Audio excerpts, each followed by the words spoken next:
pessoal, bem-vindos de volta ao Back with Jesus. Nova temática, novo episódio, nova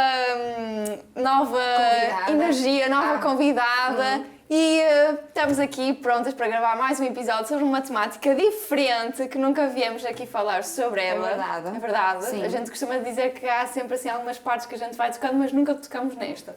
E por isso é um episódio especial, como eu digo sempre. E porque a gente tem uma convidada que nunca veio aqui, por isso é uma estreia absoluta aqui no nosso podcast Back with Jesus, que é a nossa Ana Raquel. Foi com delay. Ela estava à espera que eu falasse. Sim, eu estava à espera que dissesse o nome, mas pronto. Pronto. Queres dizer Não, vai tu agora. Então, a Ana Raquel vem aqui, é a primeira vez dela, nós conhecemos ela desde pequenina, que ela faz parte da nossa igreja, e ela recentemente fez uma viagem, eu vou já dizer o destino, à Turquia, e vai-nos contar um bocadinho como é que foi a sua experiência, o que é que ela conheceu lá, o que é que impactou mais, e nós vamos dar todos os ouvidos a ela, porque realmente o que nós já descobrimos um bocadinho que ela nos contou, nós ficamos impactadas e achamos que ia ser bom trazer aqui para o podcast, para vocês ouvirem também. Por isso, Ana, é tudo teu. Pronto, é isso. Eu sou a Raquel, tenho 25 anos e agradeço desde já o convite de estar aqui convosco, porque é um projeto que eu acompanho desde o início também e acho que vocês realmente foram impulsionadas por Deus para fazer isto. E pronto, e a experiência da Turquia também para mim foi uma experiência impactante, foi muito marcante na minha vida, porque não estava de toda à espera que fosse acontecer desta forma. Se calhar até voltar um bocadinho atrás, não é? Como é que isto surgiu? Eu logo, quando soube a primeira vez que a viagem ia acontecer de facto, realmente ela queimou no meu coração. E eu percebi que provavelmente eu iria, não é? Eu tinha, na verdade, a certeza dentro do meu coração, no meu espírito, que eu ia nesta viagem, mas eu não tinha condições, tinha algumas dificuldades para ir, não só a nível financeiro, mas também a nível profissional. Era realmente uma viagem impossível de eu ir. Não tinha como se realizar. E eu comecei a orar sobre isso para pedir confirmação. Eu comecei a tentar perceber em Deus se realmente era o tempo, se seria algo para acontecer mais tarde. E aquilo que eu percebi foi que apesar das contrariedades, Deus estava sempre a impulsionar-me e a dizer vai. E começaram a acontecer respostas e eu comecei a sondar os lugares, não é? E a nível profissional foi logo a primeira resposta que eu tive. Eu não poderia tirar férias a não ser que coincidissem com as férias escolares, não é? E o meu patrão o diretor acabou por conceder, não é? As férias e foi um dos maiores impulsionadores da viagem, o que é ainda mais incrível. Eu sou realmente muito grata por isso. Depois, a nível financeiro também, claro que é um desafio, porque é uma viagem naturalmente custosa e dispendiosa, mas vale muito a pena, tenho já a dizer que valeu cada cêntimo. E foi nesta altura que Deus começou a falar ao meu coração que algumas verdades que eu já conhecia tinham que ser estabelecidas novamente. E que eu teria que aprendê-las de uma forma nova.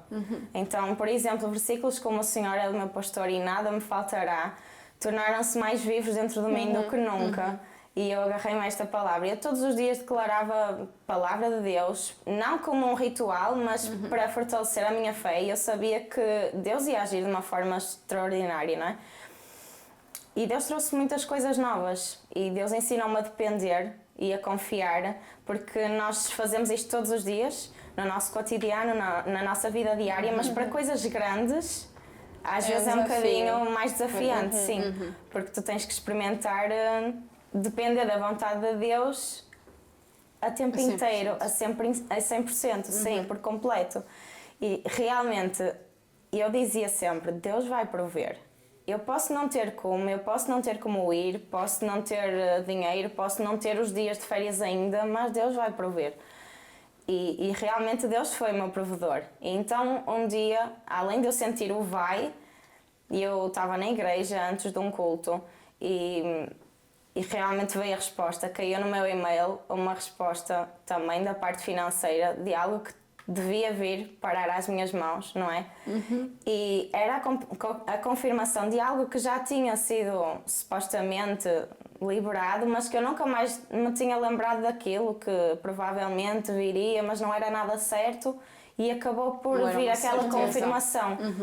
Embora não fosse ali um registro tipo, vais receber alguma coisa, aquele e-mail foi tipo a confirmação de Deus está a agir. Tipo, Foi no momento certo. Sim, Deus está a agir. Sim. E a palavra que veio ao meu coração foi um versículo que eu abri a Bíblia antes do culto e eu escrevi Turquia 2025, março de 2025, e escrevi a data daquele dia da confirmação. Eu sabia que era para isso. E o mais engraçado é que o versículo estava em Efésios. Plim! Ainda era mais giro, não é? Ainda é mais impactante. E depois todo o culto foi sobre Efeitos. aquele versículo. Fantástico! Então, tudo aquilo que eu percebi foi que eu não podia fugir e Deus realmente ia me impulsionar para esta viagem. Então, ok, respostas de Deus nestas duas áreas. Depois houve mais outros desafios, mais outras questões que tiveram que ser resolvidas pelo caminho. Questões do número de participantes, passaporte, etc. Viagens. Mas era realmente mesmo muito importante tu teres essa confirmação antes de fazeres esta viagem. Sim, antes de eu confirmar sequer que eu iria, porque toda a gente, eu dizia a toda a gente, eu vou nesta viagem, eu nem tinha confirmado, eu nem tinha sequer os recursos, não tinha nada, eu só tinha a certeza que eu iria, até porque eu tinha um destino, e ainda tenho, não vou dizer ainda qual é, mas eu tinha um destino que eu gostava muito de ir e que eu sentia da parte de Deus que eu devia ir lá. Mas eu também sentia que não era o momento e que antes de ir para essa viagem eu tinha que ir para outra ou outras, não sabia muito bem, mas antes de ir àquele destino eu teria que ir a outra ou outras. E eu não fazia a menor ideia, a Turquia nunca esteve nos meus planos, nos meus sonhos, eu praticamente nem fazia a ideia do próprio país, da cultura. Claro que eu conhecia o mínimo, mas não era algo que me interessasse, que me cativasse, etc. Então, Deus foi falando muito comigo, o Senhor é o meu pastor e nada me faltará, mas é porque eu sou o teu Senhor, é porque eu sou o teu dono, que eu também sou o teu pastor, aquele que cuida de ti, que te alimenta, que traz os recursos que tu precisas e que faz com que nada te falte. Eu sou aquele que supre todas as tuas necessidades. E pronto, foi isto que ele realmente foi ministrando à minha vida e eu disse, ok, eu vou. E foste. Exatamente. Tudo e foste. Sim. O primeiro passo de fé e depois houve a concretização. É verdade. Sim, E vale é toda a muito pena. e é muito sobre agir em obediência também. Exatamente. Mesmo que não fosse dos meus planos, eu tinha que ir. Podias ter dito que não, Sim, não sim. tenho dinheiro, não tenho como ir, vou deixar, alguém vai e eu fico aqui. E conformar Exatamente. com a condição. Exatamente. Sim, é sobre obedecer, mas também ter a certeza que Deus está a falar connosco. Porque se nós só agirmos segundo aquilo que nos parece, segundo a nossa cabecinha, a nossa emoção, os nossos pensamentos, Vai tudo para água Dá abaixo. errado, dá Sim, sempre errado. sim. Isso é muito verdade. Então nós montamos aqui 3 perguntinhas para a Ana. Uma era a experiência pessoal antes dela ir para a Turquia, como é que surgiu, como é que ela descobriu que era suposto ela ir para a Turquia, e depois era ela falar como é estar na Turquia, como é visitar as igrejas, como é estar lá, o que é que impactou. Acho que é importante, porque a gente não falou, mas é importante porque se calhar alguém que está a ver isto e que se calhar até o conhecimento de geografia é pouco, porque eu também de geografia também não vejo com uma, mas é perceber exatamente porque nós pensamos em Turquia e não pensamos num destino onde devemos Bíblico. coisas bíblicas. É isso, sim. Mas para as pessoas que estão desse lado e estão a achar tudo estranho, dizer porque é que vimos aqui falar sobre a Turquia, mas é porque eram lá muitas igrejas a igreja primitiva que nós lemos na nossa Bíblia e que às vezes nós não conseguimos sintonizar o que estamos a ler com a localização atual, porque ou tinha outro nome, porque estamos a ler e não estamos a perceber onde é que aquilo acontece e achamos que aquilo é tipo um local hipotético, mas a Turquia é efetivamente um local de uma viagem bíblica, digamos assim, pelas coisas que lá estão. Pronto. Então podemos ler a segunda, que é como foi visitar as igrejas relatadas na Bíblia e como é que as escrituras te ajudaram ao longo da viagem. Sim, e a verdade é que realmente esta viagem, se não fosse pelo propósito que é, não fazia sentido Claro. nenhum, porque era só mais uma viagem de turismo.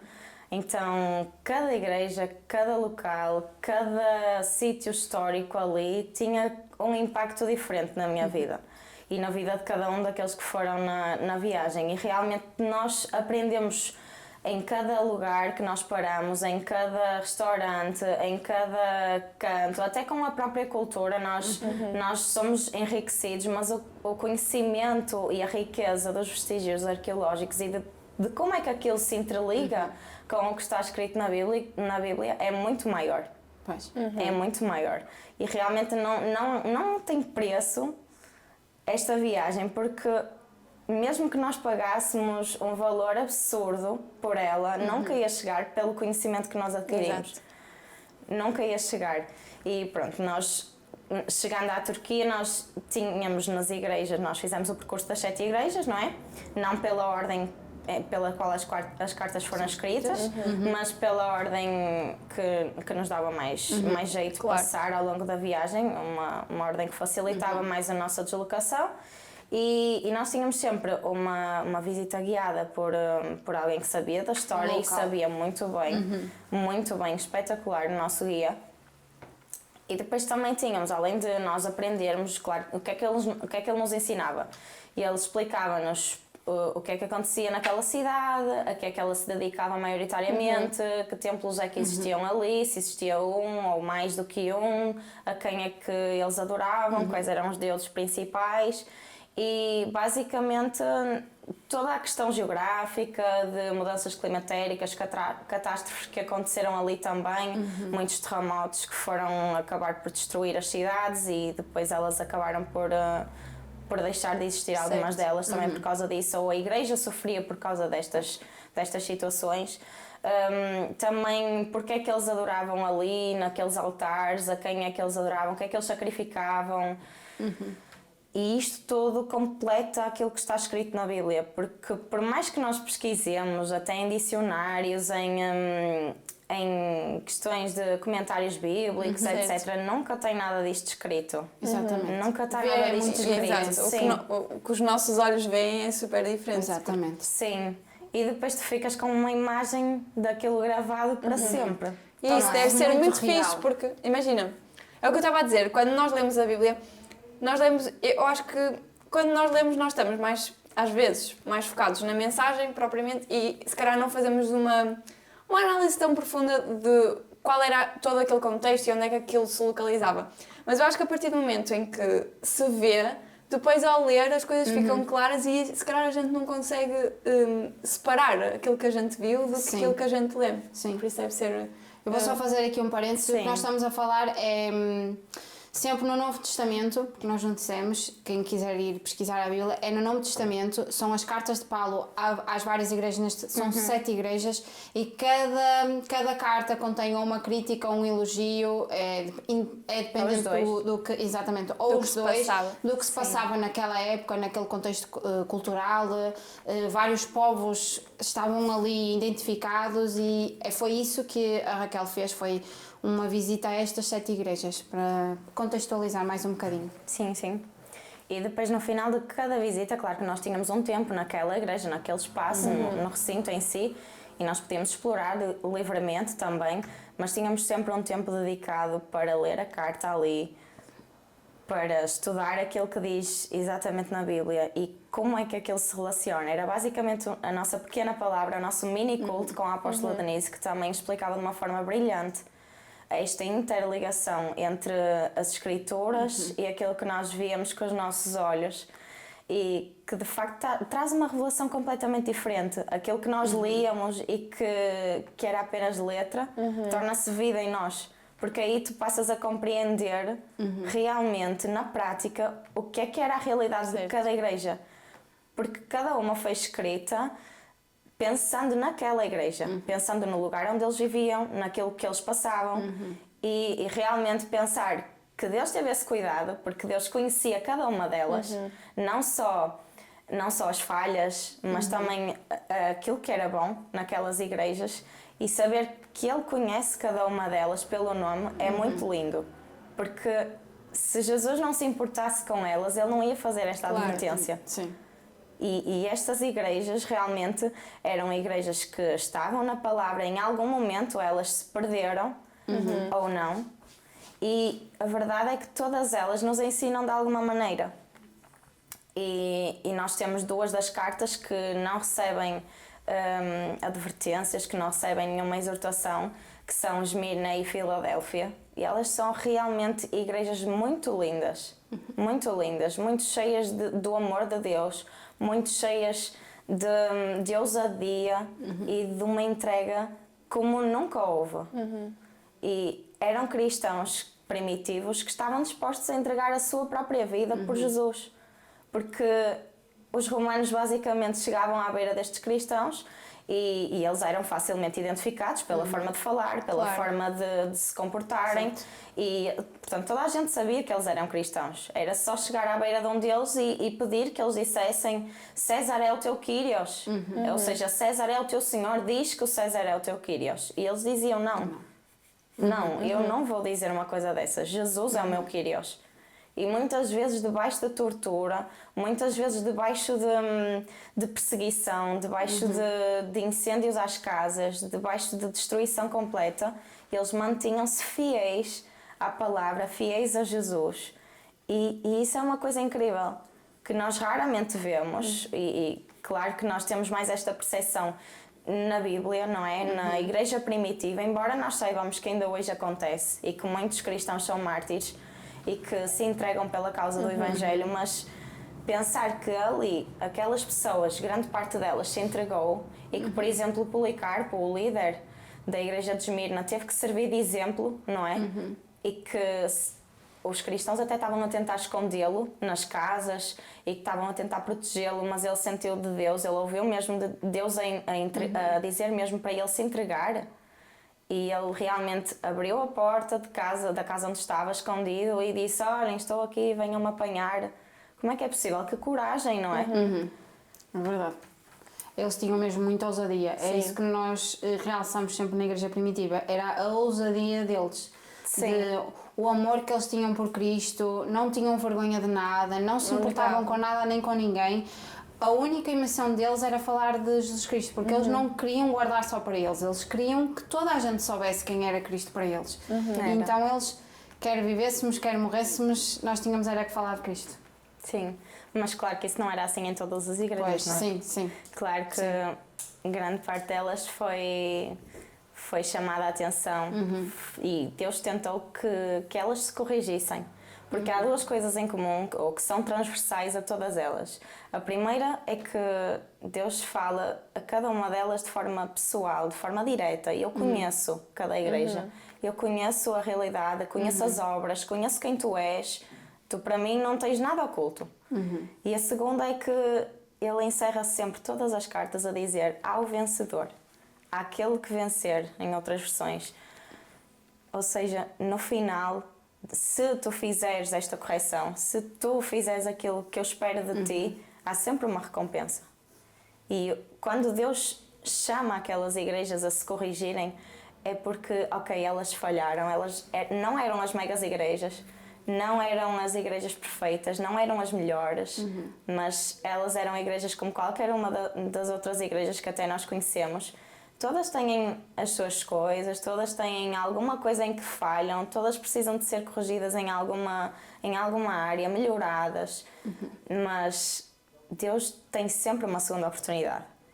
E quando Deus chama a atenção, é muito lindo ver que Deus espera que elas se corrijam, Deus espera que haja este caminho de volta, porque há sempre um caminho de volta e ele chama-se arrependimento. Exatamente. Não é? E mesmo podemos trazer isso para a nossa própria vida pessoal, porque Deus fala à igreja, mas Deus também fala em nós ser individual. Sim, eu ainda há pouco estava a dizer à Ana Raquel que nós temos um bocadinho de todas elas. Sim.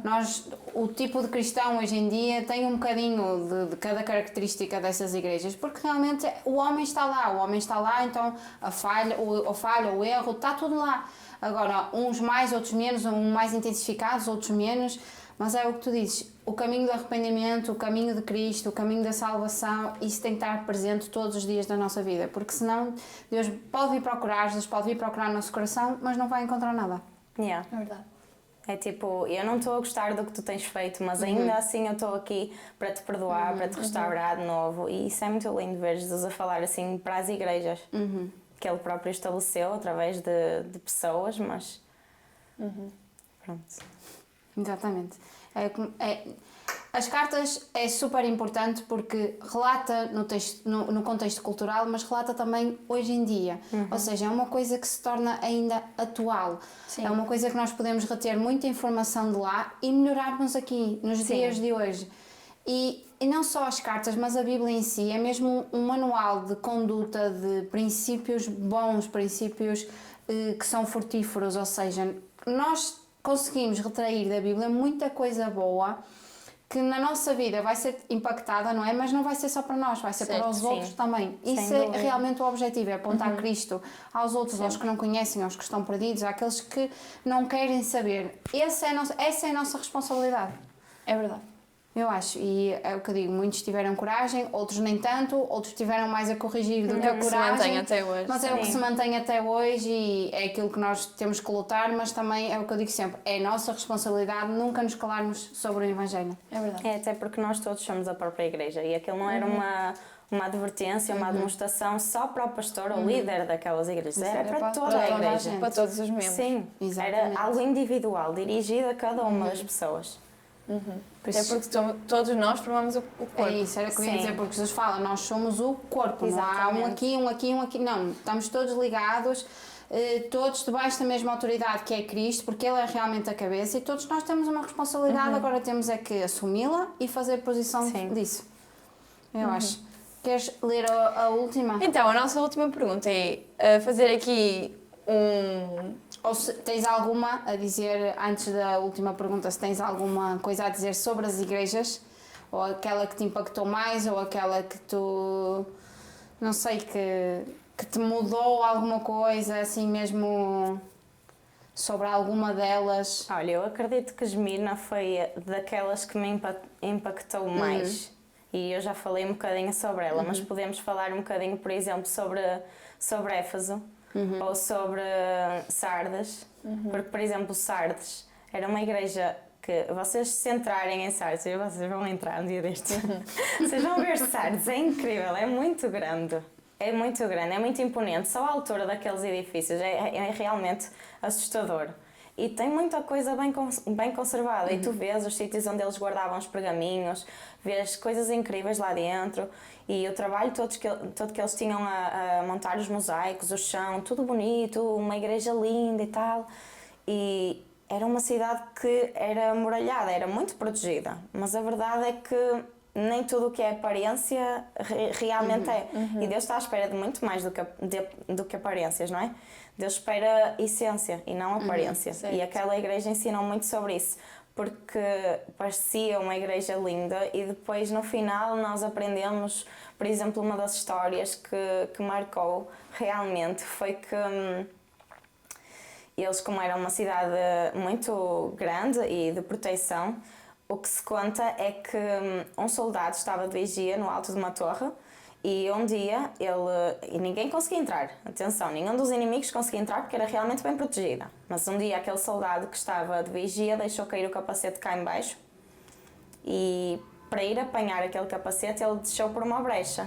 Assim, por um buraquinho, foi lá apanhar, tornou a subir e os inimigos estavam à espreita, viram e na madrugada seguinte eles invadiram a cidade e a cidade foi atacada. E portanto, por mais aparência que tenha um lugar, uma pessoa ou o que seja, o que importa é realmente a essência, é estar bem cuidada, é não deixar brechas nenhumas e com Deus isto não pode ser a brincar. Não pode haver brecha, não pode existir nada que realmente dê lugar a que o inimigo entre. Não é porque nós somos bons, mas porque nós precisamos de Deus. E se nós não tivermos Deus no centro, o inimigo pode perfeitamente entrar. E aquela igreja é uma igreja que mostra que, às vezes, ter tudo, ter luz, câmaras, ação, não chega, nunca vai chegar. É sobre ter Deus no centro. É aquilo que nós vemos muito hoje, porque nós vemos que atualmente há aquela cultura, aquele pensamento de que as grandes igrejas e as igrejas que têm, tal como estavas a dizer, muitas luzes, muitas câmaras, que parece... Sim. Pronto, há um pensamento enraizado agora que essas igrejas é que são boas, mas de facto aquilo que nós temos que analisar, até numa escolha de uma igreja, e as pessoas que se calhar até estão à procura de uma igreja, é se realmente aquilo que é falado é sobre Cristo e o centro é Cristo, porque Sim. muitas podem ser, tal como estavas a dizer, muitas podem ser as aparências e nós nos iludimos se as coisas são muito grandes, têm muitos lugares, se Muito cabem brilho. lá 1000 pessoas, mas se calhar é preferível escolher uma igreja onde cabem 20 pessoas e estão 20 pessoas e Cristo é realmente o centro, do que uma que seja cheia de luzes, câmara e ação. Yeah. E não haja isso. Mas atenção, o que eu estou a dizer não é que essas igrejas não haja Cristo nelas, porque existe de tudo. Também existem igrejas pequeninas em que não é pregado Cristo, mas... O que estamos a dizer é que a aparência Certo. não deve ser Não a deve primeira ser, coisa a procurar. Sim. Ou seja, aquilo que tu estás a dizer que já na altura era um problema, continua até hoje a ser, porque nós Sim. somos muito movidos por aquilo que vemos. Sim. Somos muito movidos das aparências Eles e aquilo achavam-se que... os maiores. Claro. Eles achavam que eram incríveis. E a mesma coisa um bocadinho em Éfeso, não é? Porque eles realmente eram comunicativos. Em Éfeso, eles eram basicamente a cultura dos youtubers, da comunicação. Eles eram ali o centro, eram uma cidade ali bem central, eram a capital do lugar. Quer dizer, eles tinham toda a informação, tinham uma biblioteca gigante que guardava 12.000 pergaminhos, fizeram aquela biblioteca de Celso, entretanto, que ele fez em honra ao pai Tibério, não é? E isto foi uma homenagem e ele colocou lá os 3 pilares, que eram as 3 virtudes, são estátuas lá que estão mesmo, a sabedoria, a inteligência e o conhecimento. Eles eram realmente muito sabidos, eles tinham tudo o que era preciso e eles achavam... Porquê? Porque tudo aquilo que eles diziam repercutia para todas as outras cidades, para todas as outras culturas e eles faziam-se ouvir. Realmente eles tinham influência. E isso acabou por fazer com que esta fosse uma das cidades que Paulo mais sentiu desafio em entrar, porque eles tinham a Diana dos Efésios, a Artemisa, que era a deusa da fertilidade e da guerra ali, e era um dos templos, eram 14 templos só para deuses pagãos, e um deles, que era o maior de todos, era o templo da Diana, Diana ou Artemisa, e aquela deusa tinha tanta influência ali que os romanos no fundo sentiam-se aprovados por ela, por isso é que existia muita imoralidade sexual, eles praticavam tudo aquilo que eles achavam que era correto porque eles sentiam a aprovação daquela deusa e eles não achavam que estavam a cometer algo errado, não é? E Paulo teve muita dificuldade ali por causa disso também, mas o que é certo, a palavra entrou com tanto poder e eles sentiram de tal forma o impacto da palavra de Deus que dizem Atos 19:20, eu até escrevi aqui, que chegou a um ponto em que, diz na palavra, também muitos dos que seguiam artes mágicas trouxeram os seus livros e os queimaram na presença de todos e, feita a conta do seu preço, acharam que montava a 50.000 peças de prata. E assim a palavra do Senhor crescia poderosamente e prevalecia. Eles viviam daquilo, eles viviam das artes mágicas e eles venderem tudo aquilo que era o pão deles, não é? Era basicamente o ganha-pão deles. Era vender aqueles livros. Eles ganhavam em negócios assim. Sim. E agora eles queimarem aquilo tudo e desperdiçarem basicamente, eles renunciarem àquele valor que eles receberam com o trabalho duro deles, de uma coisa que era errada, ok, mas que eles não sabiam, mas eles reconhecerem que estava errado e estarem dispostos a queimar tudo e a entregar. Nós não queremos ter nada a ver com isto, porque nós reconhecemos que Deus diz que não é certo e que nós vamos entregar. É realmente uma coisa muito profunda e o que eles fizeram ali foi de uma grandeza incrível. E isto demonstra que eles realmente tinham um amor extraordinário desde o início. E este amor acabou por cair, não é? Acabou por esvanecer e Jesus, o que ele chama a atenção nesta carta é exatamente isso. Volta às primeiras obras. Ele elogia imenso esta igreja. É uma igreja incrível, de paciência, de perseverança. Vocês têm compromisso, vocês sabem o que estão a fazer, vocês sabem amar, mas não estão a amar no nível que eu queria. não estão a amar no nível que eu espero. E este amor que caiu, do nível que Deus espera, caiu no nível de amor a Deus, de colocar Deus em primeiro lugar, acima de todos os outros deuses, de todas as outras prioridades. Caiu no nível de amar as pessoas, de realmente cuidar uns dos outros. Eles deixaram de se importar assim tanto uns com os outros. E depois caiu também no amor do compromisso. Eu acho que isso também tem a ver com, lá está, com o primeiro ponto. Se eles deixaram de amar a Deus, deixaram de amar as outras coisas. Exatamente. Quando tu amas a Deus, tu amas tudo o resto. E é porque tu amas a Deus que tu queres servir as pessoas e que tu queres servir na obra e servir nas coisas. Porque tu amas o que ele ama. Sim. É automático. E porque tu sabes que Ele espera de ti isso. E porque tu queres agradar a Ele, não é às pessoas. Exatamente. Tu agradas a Deus. Tu fazes para Deus. Exatamente. E aquela igreja tinha perdido um bocadinho aquela intensidade, aquela paixão dos primeiros dias. E é muito lindo ver que aquilo que nós vemos no início é sempre levado a um nível de arrependimento. Certo. Porque é o caminho que tem que ser. Tem que ser o arrependimento, tem que ser a mudança de vida. E é o que eu digo, as cartas são mesmo para nós termos...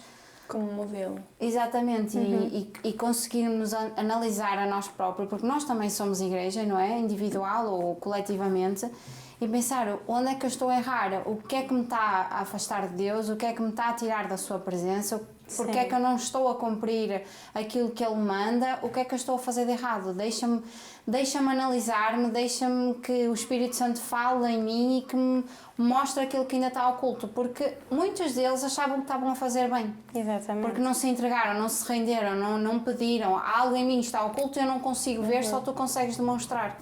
E é isso que nós temos que pedir todos os dias.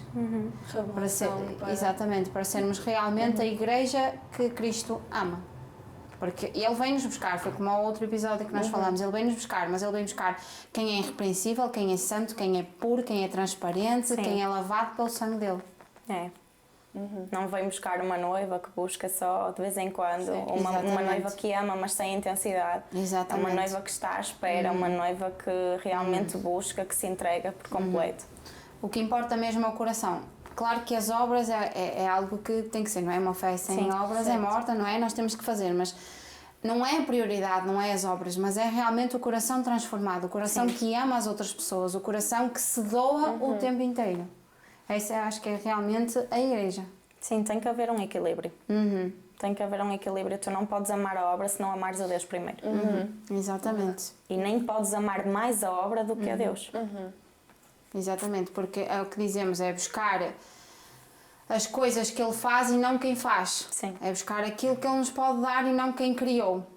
É isso que nós às vezes temos as prioridades trocadas e foi o que aconteceu em várias igrejas e que é super normal, atenção, eu não julgo porque todos nós, se calhar, no nosso caminho acabamos por fazer as mesmas coisas. É.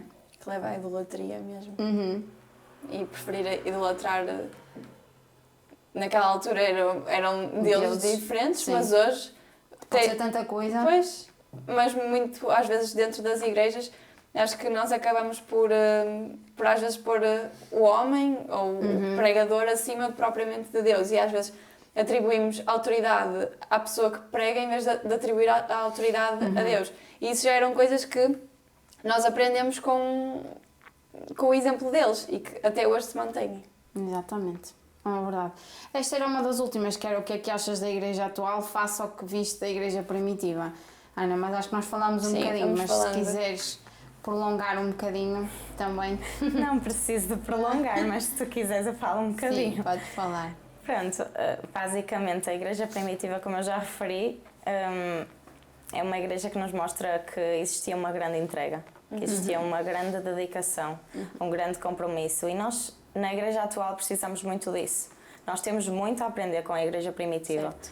E, embora, claro, que a igreja primitiva e a igreja atual tenham muitas diferenças, também existem muitas semelhanças, não é? E nós vemos isso pelas cartas, não vou entrar muito por aí. Cada igreja é uma igreja, cada igreja tem as suas características e não vamos estar agora a discuti-las porque cada uma é individual, não é? Mas naquilo que são as diferenças, ou que eu acredito que sejam, tem a ver com o nível de compromisso e com aquilo que eles faziam com pouco. Porque enquanto eu lá estava, eu pensava, meu Deus, eles tinham tão poucos recursos, por exemplo, não é? Ou pelo menos tão poucos recursos comparados com os nossos. Nós andávamos horas e horas, às vezes, de cidade em cidade, mas numa viagem, numa carrinha, não é? Num carro, basicamente, e já demorava horas. E eu pensava, Paulo, os apóstolos, mesmo os próprios cristãos de várias igrejas, quando iam visitar outros, como é que eles faziam isto tudo? E Paulo nunca se queixou. Paulo nunca escreveu nada que mostrasse o desagrado dele, estava muito cansado, o caminho era tortuoso e não sei o quê. Não, Paulo fazia porque Paulo amava, porque Paulo sabia qual era a missão dele e nunca havia ali um queixume da parte dele. E Paulo tinha esta entrega, assim como muitos outros, Timóteo também, João, o apóstolo João também, que ali esteve. E a verdade é que eu sinto falta disso na igreja. Às vezes parece que nós estamos tão acostumados, mas temos tantos recursos a mais do que eles. Nós temos carros hoje em dia, nós temos tecnologias, e o que é que nós fazemos com o que nós temos a mais do que eles? Não é? Com o pouco que eles tinham, eles expandiram o Evangelho pela Ásia inteira, a Ásia Menor inteira. Eles fizeram coisas incríveis e a verdade é que a palavra se confirmava com sinais, maravilhas, milagres, não é? E nós vimos isso acontecer. Na Bíblia está tudo relatado e eu acredito que isso também é parte da igreja atual e de algo que vai acontecer em breve. De nós vermos outra vez sinais, milagres, prodígios, maravilhas, mas nós precisamos deste nível de entrega, tal como a igreja primitiva. Nós precisamos de estar realmente comprometidos com Deus, saber que não é uma religião, é um relacionamento com Deus em primeiro lugar e sim com a igreja também. Nós estamos comprometidos com um lugar onde nós possamos servir, onde nós possamos ter compromisso, não é? E fazer algo para Deus. E aquilo que nós fazemos para Deus às vezes parece tão pequenino, não é? À beira daquilo que nós poderíamos ver de resultados. Se calhar nós podíamos fazer uma coisa que nós imaginaríamos um resultado extraordinário e afinal não deu assim tanto como nós estávamos à espera, não alcançou assim tantas pessoas, mas quero dizer, o pouco que nós fazemos torna-se muito nas mãos de Deus. E é isso que eu vejo na igreja primitiva, não é? O pouco que eles faziam, ou com o pouco que eles faziam, alcançavam muitas pessoas. E embora sejam diferentes a igreja primitiva da igreja atual, eu acredito mesmo que nesse nível nós havemos de chegar lá, havemos de ver uma igreja realmente forte, realmente empoderada, fervorosa, como a igreja primitiva no início, e não pode deixar de se cumprir a palavra de Deus, que a glória da segunda casa vai ser maior do que a primeira, não é? E nós vamos ver outra vez sinais, milagres, prodígios. Isso é incrível. Exatamente. E isso depende inteiramente de nós. Sim. Porque Sem Deus dúvida. continua a ser o mesmo. Sem dúvida. Desde aquela altura até agora. E irá sempre se manter o mesmo. Mas isso tem que partir de nós, que somos membros do corpo, para fazer isso acontecer. Somos responsáveis por isso também. Eu acho que uma vida de oração e jejum, que era basicamente a vida diária deles, da igreja primitiva, deveria se intensificar ainda mais nos dias de hoje, sim. Em toda a igreja, falo individual, coletivamente, porque realmente eles os apóstolos e o Espírito Santo era como se fossem, é como se fossem um mesmo, porque a busca, a entrega deles era de uma coisa impressionante, que Sem nós dúvida. hoje em dia, se calhar, não vemos essa entrega, não vemos essa busca, não vemos essa fome ou essa sede, mas é mesmo muito importante relembrar, principalmente no nosso país, que é um país ainda muito católico, ainda muito religioso, muito ligado às tradições, aos rituais, às velinhas e a tudo que os nossos avós passaram, não é? Então é mesmo muito importante nós realçarmos a busca, a entrega, intensificar a vida de oração, intensificar uma vida de jejum. Eu acho que realmente as coisas vão acontecer, eu acredito. Espero que sim, espero que Portugal consiga ser maioritariamente cristão, no nosso caso protestante, e que consiga ver mesmo que Jesus é o único caminho. Certo. Sim, e a verdade é que a igreja não pode ter medo, como aquela igreja, não é? Eles não tinham medo de nada, não estavam importados com mais nada a não ser com agradar a Deus. Certo. E tinham ousadia suficiente para pregar a palavra, ir por todo lado e levar o Evangelho. E nós não podemos ter medo. Nós às vezes estamos no nosso local de trabalho ou noutro lugar qualquer e nós não podemos ter medo. Pelo menos com as nossas ações nós temos que demonstrar Jesus. E depois nas mínimas coisas nós podemos ir falando, nós podemos ir apresentando Jesus. E só conhecendo Jesus como Ele verdadeiramente é, com um relacionamento íntimo com Ele, é que nós conseguimos apresentá-lo de forma cativante. É verdade. Não é? É muito verdade, sim. Mas às vezes estamos mais importados com as opiniões dos outros do que propriamente com a opinião de Deus. E às vezes nós devíamos refletir mesmo o que é que importa na nossa vida. É verdade. Yeah. Muito bem. Damos por concluído? Sim. Queres dizer mais alguma Acho coisa? que sim. Não, eu acho que não dei muitos spoilers sobre a viagem, mas aconselho toda a gente vivamente a fazer realmente este tour, porque é uma experiência incrível e vai marcar para sempre as vossas vidas. É isso. Um dia vamos lá. Um dia vamos lá. As pessoas que nos com seguem, certeza. as pessoas que nos seguem também vão. É verdade. Vamos todos. É verdade. Nós vamos alugar um Vai avião mudar a só vossa para vida. nós. É obrigatório. Um avião só para nós todos. Era bom. Mas não é daqueles tipo low cost. É daqueles que têm tipo 3 fileiras assim, 3 aqui e 3 Uau. aqui, que é para encher um avião inteiro. Muito bem. Por isso, pessoal, esperamos que vocês tenham gostado. Este tema é um bocadinho diferente, mas é super Sim. importante. Porque acho que é importante nós termos trazido aqui a Raquel, porque uma coisa é aquilo que nós imaginamos, outra coisa é nós vermos e podermos relacionar as escrituras É verdade. com a realidade e com as coisas que são reais e que realmente existiu vida ali, existiu coisas a acontecer ali. Por isso, eu espero que vocês tenham gostado e se calhar nunca tinham pensado na Turquia desta forma, porque atualmente nós nunca associamos a Turquia a uma viagem bíblica. Mas que isto possa mudar um bocadinho o nosso pensamento e a Turquia ser um dos nossos destinos de sonho. É isso?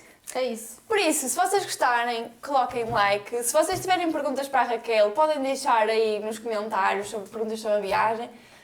Se não, também podem mandar mensagem a ela no Instagram, que eu acho que ela vos responde prontamente e muito sim. simpaticamente. E por isso é isso, partilhem para os vossos amigos, os amigos que querem levar à Turquia, às viagens todas, os vossos amigos das viagens que estão sempre a dizer assim: amiga, vamos fazer esta viagem, mandem este vídeo para elas, que é para elas verem e dizer: pronto, vamos todos à Turquia. E é isto, pronto, por isso, Voltem, mas voltem com Jesus. tchau!